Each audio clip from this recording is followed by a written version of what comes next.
First of all, let me wish all of you a very happy and a healthy 2025. So, if we see globally, there are many countries which are cutting interest rates, and there are few exceptions which are raising interest rates. Global money supply is decreasing as inflation has been running high for some time in the past, and globally, people are trying to control inflation by bringing down liquidity. Along with monetary tightening, even fiscal consolidation is happening, where across G7, fiscal deficit is on the way down. This is resulting into global PMI turning weak and the economy slowly but steadily slowing down. In anticipation of global growth slowing down, market is expecting central banks to keep on cutting interest rates.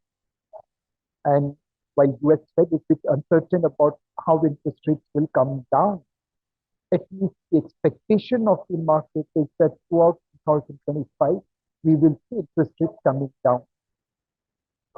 Past history teaches us that whenever tariffs are raised, it results into overall slowdown of global economy and increase in inflation. Now, as all of you are aware, President Trump has been hitting tariff button in all his threats to the neighbors as well as enemies. If US does carry out the threat of increasing tariffs, it could have substantial adverse impact on global growth as well as inflation. Undoubtedly, the uncertainty over tariffs has increased and impacted trade uncertainty.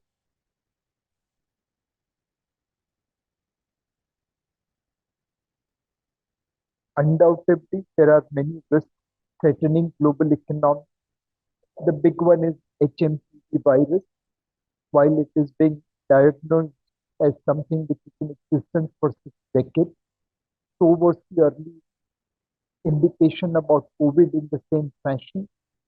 Only later on people realized that COVID was much more deadly. So these are some of the geopolitical risks which the world will have to deal in 2025.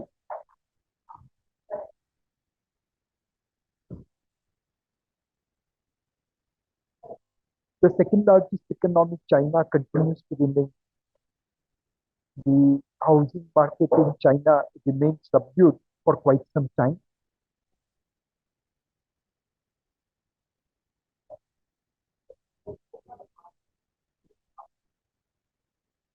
while Chinese economy has done remarkably well. That growth is driven by leverage, and today their combined deficit as a percentage of GDP is higher than both America and Eurozone.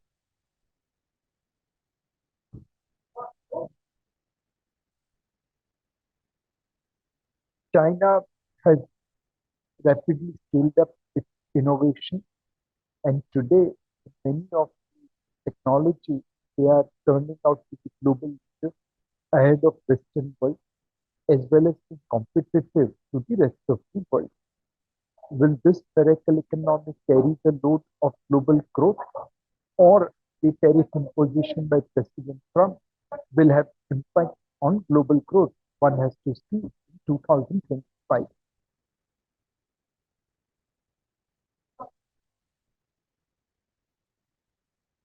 These are some of the predictions for 2025 during one survey carried by Statista. Clearly, climate change continues to remain on top of the mind, as well as geopolitical risk across Middle East and Europe continues to go down from a worry point of view.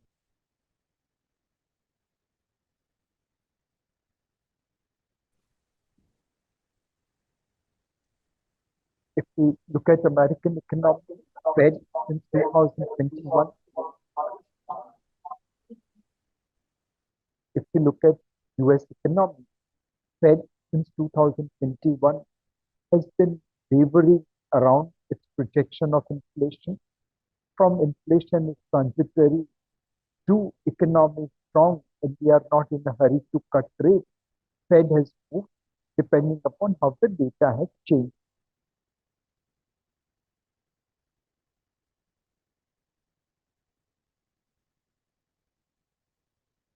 Why was Fed changing its tone with such rapid frequency? Well, on one side, Fed was trying to bring down inflation.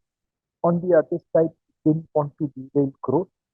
I think history will be kinder to Fed, which has maintained a very delicate balance between growth and inflation by taking out appropriate liquidity and at the same time raising interest rates very, very fast. Now, under President Trump, how Fed will behave, one has to see. Next slide, please. US national debt has surpassed 36 trillion and it is now 123% of their GDP. And the challenge for US is that without raising debt, they are unable to create growth as $1 of debt creates about 58 cents of GDP growth. Next slide.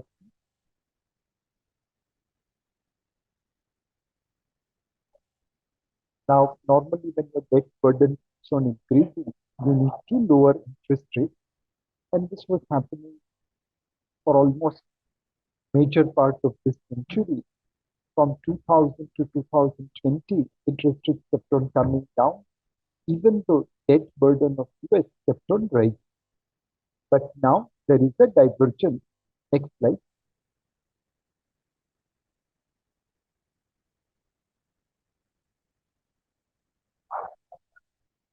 The policy rates are coming down as Fed is cutting rates and market yields are going up. Now, US yield is up about 1% from the time Fed started cutting rates. US with 122% debt to GDP ratio, with $36 trillion of debt, is not in a position to sustain such high interest rates. Next slide, please. Fed is carefully watching how President Trump acts on the tariff side. Tariff does slow down growth and also increase inflation. And my feeling is that Fed will wait and watch for President Trump's announcement before taking any action. Undoubtedly, under President Trump, US policy will change. It will be America first. The team of Elon Musk and Vivek Ramaswamy has been given Department of Doge, which is to cut bureaucracy and reduce inefficiency, tariff deregulation, tax cuts, and onshoring of new technology will be their priority. Will war in Europe and Middle East end, or one more in Asia will get added? We'll have to see. For us, the most important will be how Fed behaves. Our feeling is that Fed will look at how the policy measures are taken, and thereafter they will take a call on interest rates. As of today, US accounts for 74% of global market cap, even though their GDP is roughly about one third of global GDP. Europe, Japan, compared to US, has meaningfully declined, and obviously emerging markets like China and India has kept on increasing. Coming to Indian economy, for a long period of time, we were oasis in the desert as the fastest growing major economy. But now there are some dark clouds gathering on our horizon. Yesterday, the advanced estimate of GDP growth came at 6.4%, much lower than RBI's initial estimate of 7.2%, much lower than last year's GDP growth of 8.2%. The headlines have been mixed. Next slide, please.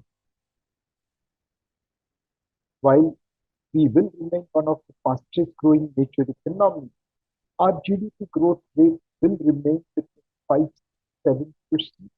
They are unlikely to sustain at 8, 9, 10%. Next slide. Economic activity remains at elevated level, but there is some amount of slowdown in July, August, September, October. Next slide.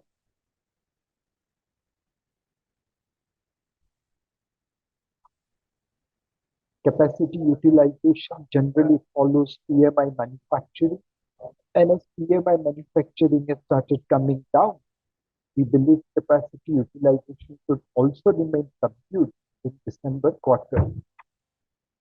Next slide. The kharif production, thanks to bumper rain, will grow at 5.7% this year. Next slide. Rabi crop is also likely to be bumper because of good reservoir water level. The FMCG company's initial results indicate that rural demand seems to be bouncing back, and that should support little bit of economic growth.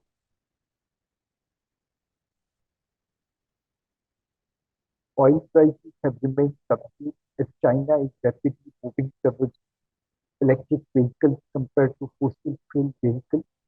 And this is good news for India, where balance of payment remains under control thanks to subdued oil price.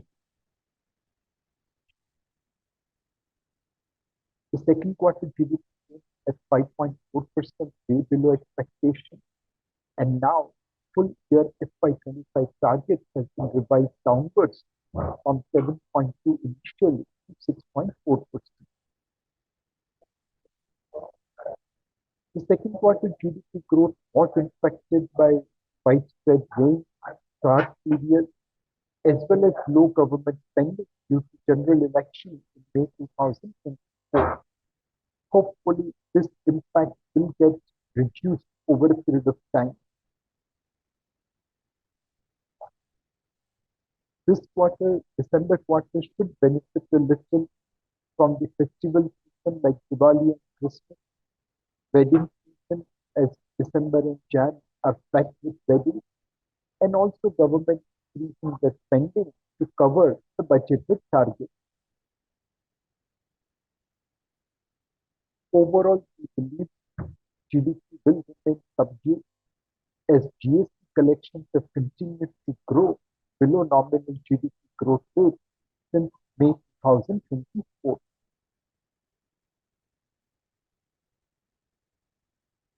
There is a marked correlation between GST growth rate and GDP growth rate, and as GST collection growth has remained in single digits, we believe GDP growth will remain subdued, and which is where FY25 full year target at 6.4% is not surprising.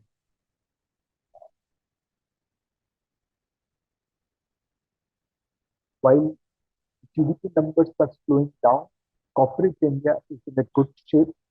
Free cash flow is very strong, and leverage has come down dramatically.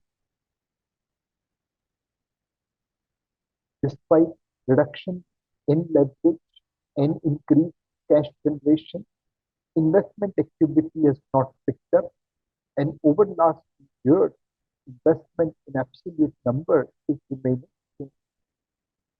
While there are sectors like renewable energy, auto and auto ancillary, where there is some pickup in investment, rest of the sectors from chemical, healthcare, retail, there is subdued activity.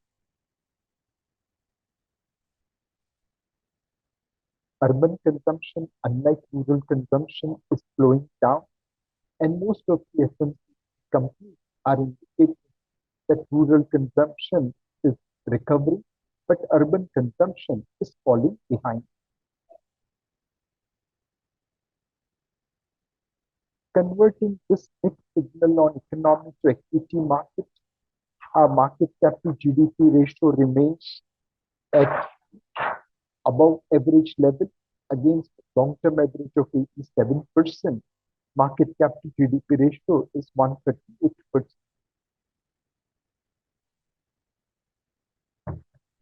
This above average market cap to GDP ratio has been facilitated by rapid increase in profitability from about 4 lakh crore profit in 2020.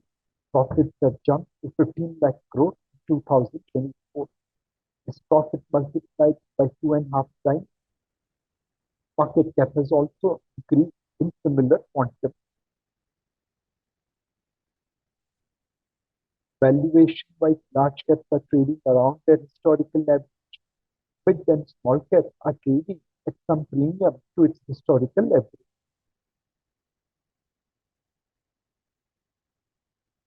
Overall, the first quarter corporate India results were in line with expectation. Broadly, about 509 rupees worth of EPS has been achieved in first half. The expectation for second half, that is October to March 25, is about 524 rupees. That should be possible. So this year's Nifty EPS should come out at 1033 rupees. The challenge is next year's EPS growth of about 14% expected by the market. We think 1177 EPS for FY26 may will have to be revised downwards by another 2 or 3 percentage points, assuming that we are looking at a number of around 1125 to 1150 for Nifty EPS. The market clearly has its upside cap. The third quarter results are expected to be little bit subdued. Overall sales growth for Nifty will be about 5.4%, and the profit growth will be about 10%. Profit growth will be driven by sectors like capital goods, electronic manufacturing sector, real estate, and retail. Sectors where there will be drop in profit over last year will be cement, metal. Earnings should remain in line with nominal GDP growth rate. If we are growing GDP in nominal terms around 10%, earnings growth should hover around similar percentage. This year, we witnessed sharp mobilization from the IPO and OFS market. The collection for calendar year 24 was roughly about 355,000 crores across IPOs, OFS, and QIP. It picked up significantly over its historical average as well as the last year number. This supply also put some cap on the market upside.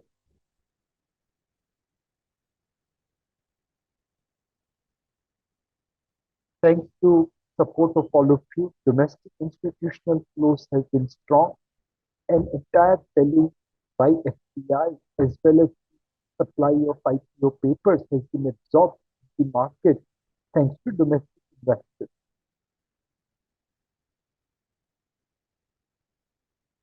Indian market, while it has done well compared to other emerging markets like Brazil, Russia, Korea, it has not done as well compared to some of the developed markets like US.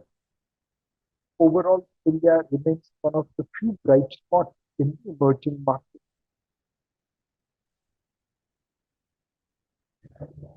FPI have been aggressive sellers since October. October they sold, November they sold, December first half they were buyers, second half they were sellers. In this New Year, Jan, they have begun on a selling note, while last 4 month activity of FPI has been fairly large in terms of selling. Overall, as a percentage of their stock ownership, that number is not very large. Total selling between October to December was about $12 billion. That's less than 0.2% of their portfolio. And clearly now, FPI are underweight India compared to India's weak MSCI of about 19%. FDI ownership will be over in little under 17%. So keeping in mind that they have not been big sellers of their position, they are already underweight, and India remains a bright spot in emerging markets. I think selling intensity of FDI will come down as prices correct. Their selling has been more in oil and gas and auto and power sectors, whereas they have acquired IT, real estate, pharma kind of local stories.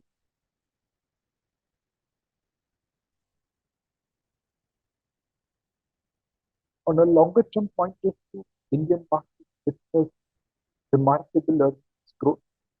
In last 10 years, Nifty 50 EPS has grown by 151%.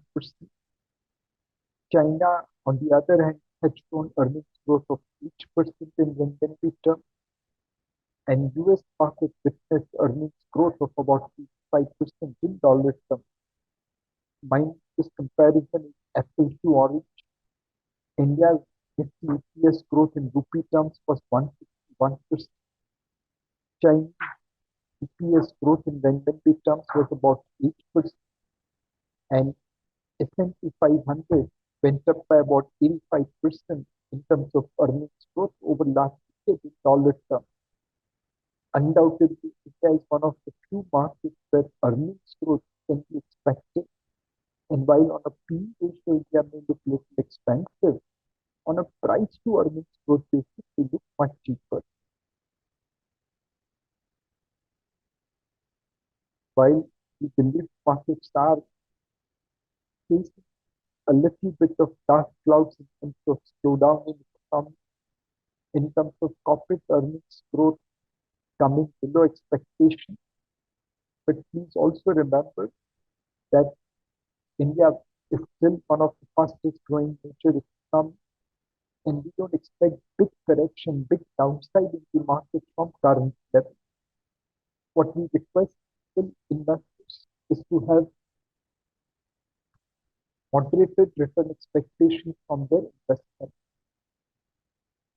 In past 5 years, can you go back? About 300 stocks have doubled in BS 500, and about 67 stocks have doubled in BS 500. Undoubtedly, this has been one of the biggest broad-based rallies we have witnessed in the market. A lot of this is driven by profit growth, increase from 4 lakh crore to 15 lakh crore, but some part of it is also driven by valuation expansion. Next slide. More than 200 stocks today out of BSE 500 are trading above 50 P. They are discounting what will happen in 2074. Surely valuations are looking little stretched in this counter. Next slide. If you look at broad market return over last 5 years, that's about 17.4%, driven mainly by small and mid cap, averaging about 26-27% return. The overall market return over 20-year period is just about 12.6%, despite excellent performance in last 5 years. The gap between large, mid, and small cap return narrows down significantly over 20-year period. We believe what we have seen in last 5 years is unlikely to be repeated in next 5 years, and hence it will be better if investors invest with moderated return expectations. Overall, markets will remain volatile as we watch out for President Trump's announcement. Government, are they able to spend the budgeted capex target? Oil prices by and large should remain subdued.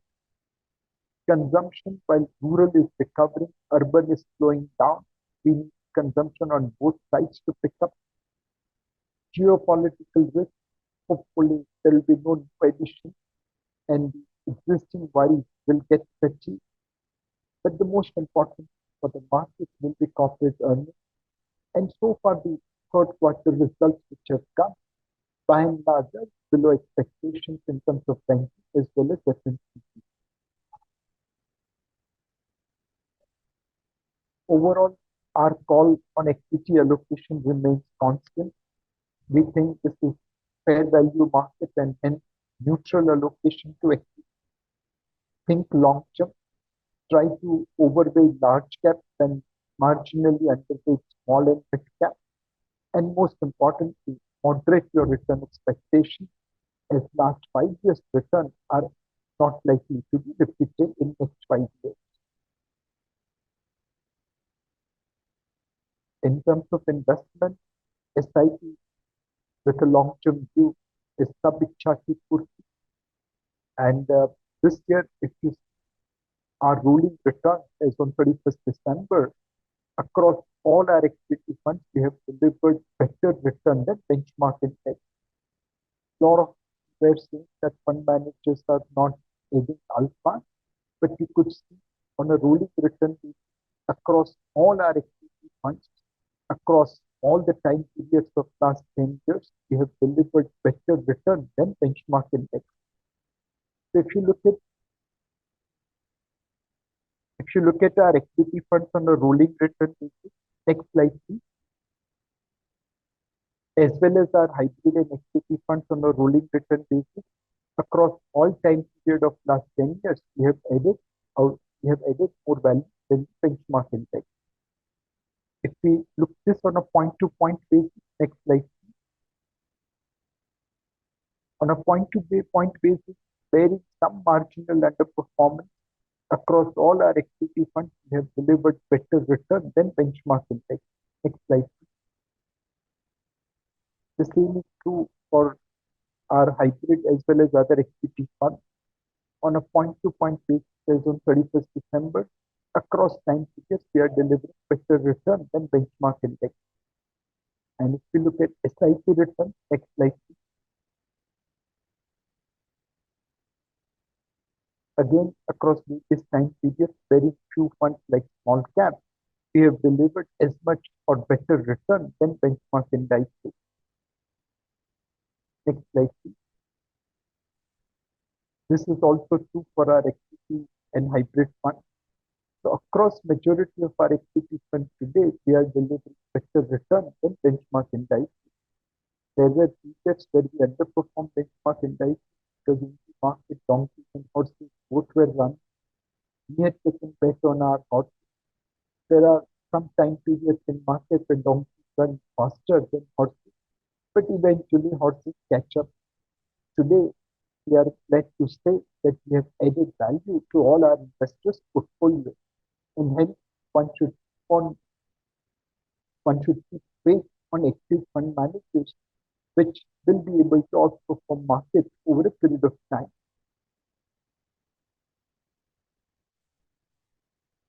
At this point of time, what kind of funds one should consider? Well, Kotak Equity Opportunities is a blend of large and mid-cap funds.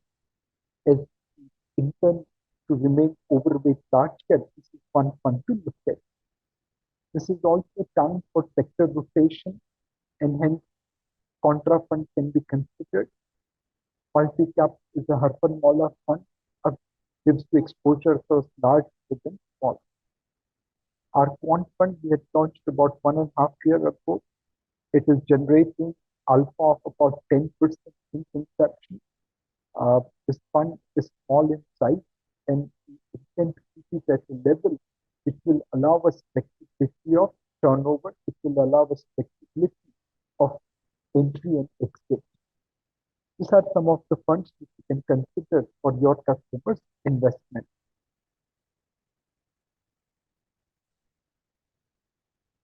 Sector point of view, banking looks attractive.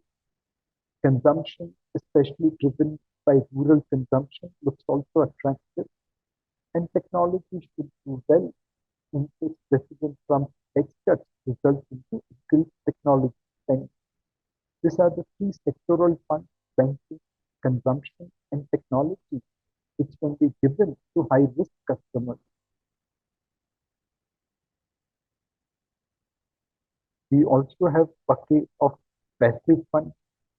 They are one of the lowest expense ratio in the industry, and they give exposure to underlying benchmark index.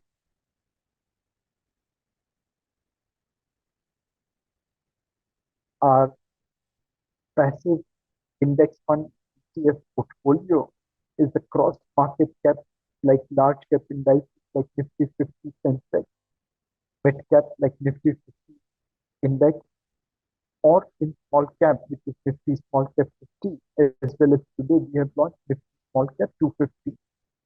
We also have some smart beta passive funds across momentum, low volatility, alpha value, as well as equal weight. And we also run commodity funds for gold as well as silver. There are also sectoral as well as thematic passive index as well as ETFs. And we also run Nasdaq 100, which unfortunately shut for subscription because of the RBI limit. Coming to fixed income market, US inflation has come down, but it has not come below Fed's expectation.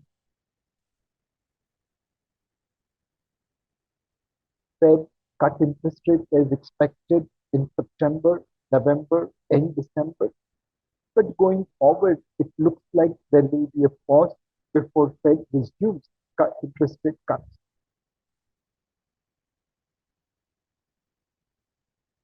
Rupee has been coming down, but compared to other currencies, which has fallen more vis-a-vis dollar, rupee has been remarkably stable.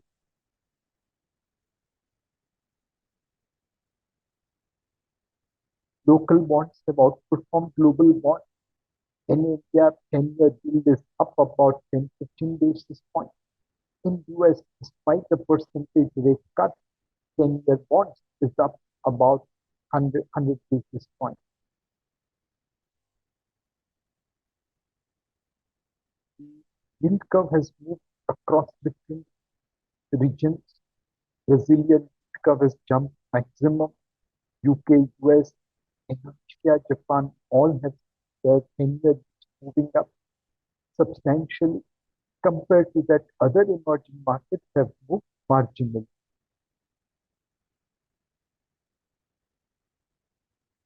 Indian bonds were included in debt indices, and that has resulted into flows in FY24 as well as FY25. Our own inflation numbers continue to remain subdued as food inflation starts easing thanks to good monsoon. RBI has been managing liquidity quite nicely despite more than $50 billion outflows thanks to rupee intervention. Their management of liquidity has ensured that there is adequate money available in the banking system.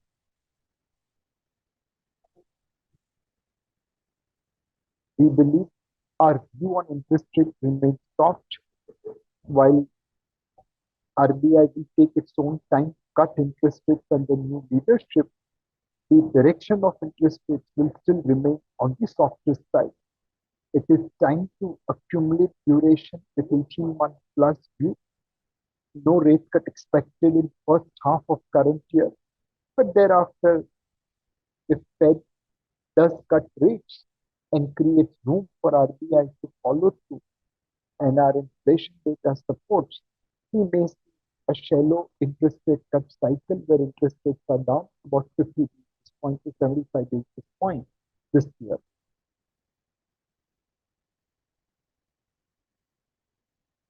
On the debt side, there is an exciting product income and arbitrage fund.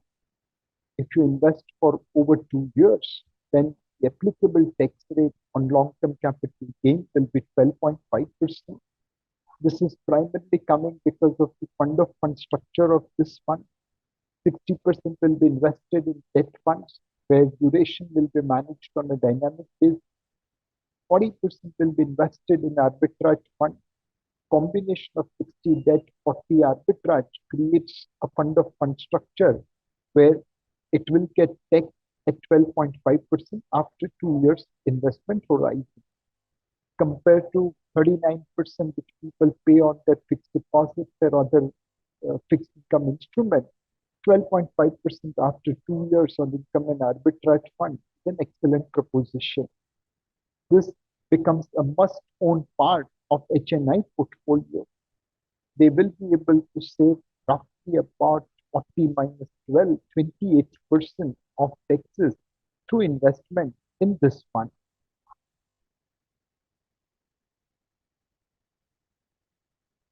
The systematic withdrawal plan is a concept which is known but has not become popular like SIP.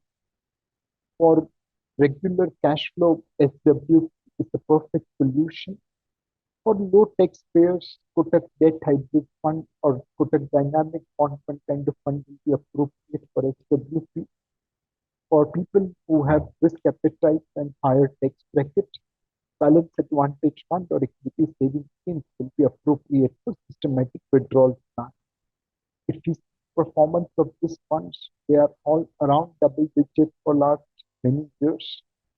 They do have some volatility, but this is one of the few products where there will be regular cash flow and also growth of capital, a must-own product in senior citizens' portfolio looking for regular cash flow.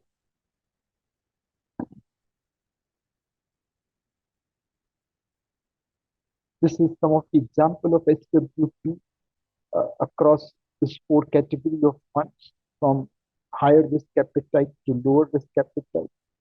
And you could see not only people have got regular cash flow, their capital has also grown in different manner depending upon their time horizon.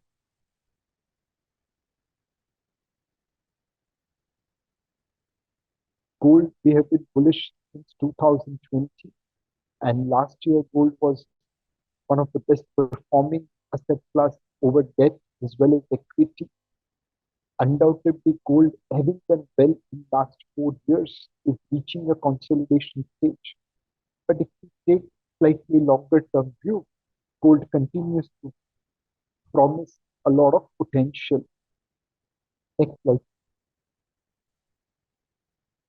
The outperformance of gold across majority of asset class in 2024 was driven by central banks buying of gold. Central banks like Indian housewives are buying gold and not necessarily selling it. This has resulted into competition in gold purchase between countries like India, China, and central banks of the world. Next slide. If you see pre-Russia-Ukraine situation, the central bank buying of gold was roughly about 20 tons. Now that has touched about 5 times more at 100 tons per month. There's 5 times jump in buying of gold by central bank, and yet countries like India, China has less than 10% of their fixed reserve in gold. We believe central banks will be buyer of gold, not necessarily at every higher price, but certainly at every correction. And that means gold is a must-own part of an individual's portfolio. China has resumed their buying of gold. They probably have realized that even if when they don't buy gold, other central bankers keep on buying, and hence they are losing opportunity. Normally, gold prices get a flip or get a push when US interest rates come down. This cycle is no different. US interest rates started coming down from September, and gold prices have remained firm thereafter. We still believe there is more room for this story to play out, and hence gold prices should remain supported with central banks buying and lower US interest rates, and that's why it becomes must own in an individual portfolio.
Mutual fund investments are subject to market risks. Read all scheme-related documents carefully.